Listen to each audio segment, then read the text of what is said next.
Aku pernah memintamu untuk menetap bersamaku, mendoakanmu sederas hujan, hingga aku lupa bahwa orang yang kudoakan lebih senang berteduh di bawah payung yang orang lain berikan.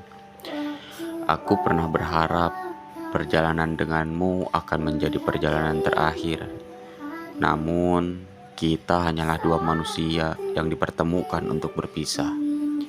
Kita yang masih saling memiliki luka, belajar sembuh hanya untuk patah lagi. Ternyata bertahan untuk sesuatu yang bukan menjadi milik kita itu menyakitkan. Hingga akhirnya aku memilih pergi, bukan karena rasaku telah hilang. Hanya saja aku sadar, sehebat apapun aku berjuang, semua akan sia-sia jika bukan aku yang kau inginkan.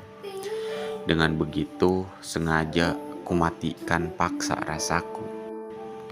Kubentangkan jarak di antara kita, agar setelah ini kita benar-benar menghilang. Aku akan merelakan dan cerita masa depanmu. Bebas kau tulis dengan figur baru sebagai pengganti, ataupun dengan seseorang dari kisahmu yang telah pergi.